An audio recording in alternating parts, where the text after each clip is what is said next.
ഇന്ന് വന്നിരിക്കുന്ന ഒരു കുക്കിംഗ് വീഡിയോ ആയിട്ടാണ് കേട്ടോ. അതിനൊരു പ്രത്യേക റീസൺ ഉണ്ട്. അത് മറ്റൊന്നുമല്ല, നാട്ടിൽ വന്നപ്പം ഇവിടെ അടിപൊളി ഒരു ബിരിയാണി കഴിക്കാൻ പോയി. ബിരിയാണിയും മഴയും സുലൈമാനിയൊക്കെ ആയിട്ട് ഒരു ഒന്നൊന്നര കോമ്പിനേഷനായിരുന്നു. പക്ഷേ ഒരു കാര്യം ശരിക്കും ഞാൻ മിസ് ചെയ്ത്, ഞങ്ങളുടെ നാട്ടിലെ ബിരിയാണി പച്ചടി.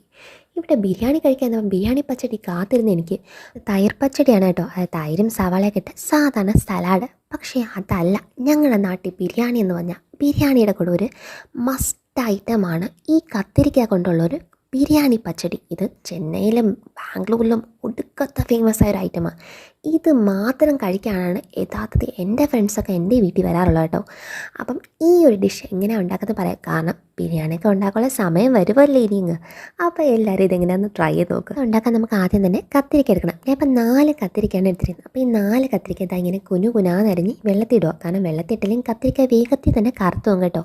അറിയാത്ത ആൾക്കാർക്ക് വേണ്ടി പറഞ്ഞാണ്, എല്ലാവർക്കും അറിയാമായിരിക്കും. അതിനുശേഷം നമ്മളൊരു ചട്ടി വെച്ചിട്ടുണ്ട്. ഇപ്പം നമ്മൾ വെച്ചിരിക്കുന്ന ഒരു മൺചട്ടിയാണ്. അതിലേക്ക് കുറച്ച് എണ്ണ ഒഴിച്ച് നല്ല കടുകിന് ഇട്ട് കൊടുക്കുക. കടുകിടുമ്പോൾ കടപടാന്ന് കടുക് വെട്ടുന്ന ഒരു ഒച്ച ഉണ്ടല്ലോ, അതെനിക്ക് ഭയങ്കര ഇഷ്ടമാണ്. അതിനുശേഷം ഇതിലേക്ക് നമ്മൾ പിന്നെ രണ്ടാമത്തെ കടുക് ഒരുവിധം നന്നായി പൊട്ടിക്കഴിഞ്ഞ് ഉറപ്പ് വരുമ്പോഴത്തേക്കും ബാക്കി ഈ താളിക്കാനുള്ള ഐറ്റംസാണ് ആദ്യം ഇടുന്നത് കേട്ടോ. പിന്നെ നമുക്കിനി വേണ്ടത് ഉഴുന്ന് പരിപ്പാണ്. നല്ല വെള്ള ഉഴുന്ന് പരിപ്പാണ് നമ്മൾ അതിനുശേഷം രണ്ടാമത് ഇടുന്നത്. അപ്പോൾ ഈ ഉഴുന്ന് പരിപ്പൊന്ന് ലൈറ്റായിട്ടൊന്ന് റോസ്റ്റ് ചെയ്തെടുത്താൽ മതി. നന്നായിട്ട് റോസ്റ്റ് ആയാലും കുഴപ്പമില്ല കേട്ടോ. കാരണം ഈ ഉഴുന്ന് പരിപ്പിന് പ്രത്യേക ഒരു ടേസ്റ്റാണ് ഈ ഒരു കറി ജോയിൻ ചെയ്യുമ്പോഴത്തേക്കും. ഈ ഉഴുന്ന് പരിപ്പ് ഒന്ന് ലൈറ്റായിട്ടൊന്ന് മൂത്ത് വരുമ്പോഴത്തേക്കും അടുത്ത താളിക്കാനുള്ള ഐറ്റംസാണ് നമ്മൾ വീണ്ടും ഇടുന്നത്. പിന്നെ നമ്മളിതിലേക്ക് കുറച്ചെന്താണ് ജീരകം, അതുപോലെ കുറേ താളിപ്പ് ഐറ്റംസ് ഇടാൻ പോകുന്നുണ്ട്. അപ്പോൾ അത് ഓരോന്നായിട്ട് കാണാം. ഇതിനുശേഷം രണ്ടാമതിടുന്ന ഒരു നുള്ള് ഉലുവയാണ് കേട്ടോ.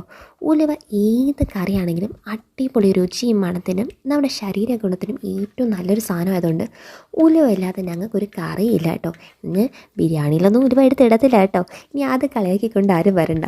ഞങ്ങൾക്ക് ഉലുവ കൊണ്ട് മാത്രം ചൂടുകാലത്ത് വെക്കുന്ന ഒരു പ്രത്യേക കറിയുണ്ട് കേട്ടോ. അതായത് ഉലുവയുടെ ഒട്ടും കയ്പില്ലാതെ വെക്കുന്ന ഒരു കറിയാണ്. ഹെൽത്തിന് ഭയങ്കര സൂപ്പർ. അത് ഒരു ദിവസം കാണിച്ചു തരാം. ഇനി ഇതിലേക്ക് അടുത്തിടുന്ന നമ്മൾ 1 ടീസ്പൂൺ കുരുമുളകാണ് ഇടുന്നത്. അത് കറുത്ത പൊന്നെന്ന് പറയുന്ന കുരുമുളക് ഇവിടെ ബാംഗ്ലൂർ ഡിഷ് ശരിക്കും എണ്ണി തൂക്കി പൊന്നു പോലെ തന്നെ തരുന്നത്.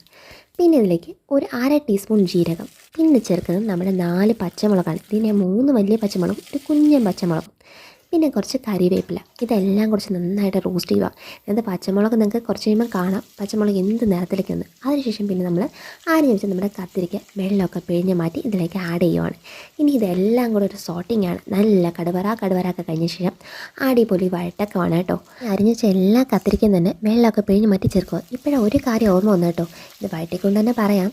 ഈ കത്തിരിക്കയെ കറിക്കകത്ത് നമ്മൾ ഈ കുരുമുളക് മസ്റ്റായിട്ട് ഇടുന്ന ഒരു സാധനമാണ്. ഈ കുരുമുളക് ഇടുമ്പം എണ്ണയ്ക്കകത്തല്ലേ ഇടുന്നത്. കുരുമുളക് പെട്ടെന്ന് തന്നെ പൊട്ടിത്തെറിക്കാനുള്ള ചാൻസ് ഉണ്ട്. അതുകൊണ്ട് ഒരു ചെറിയൊരു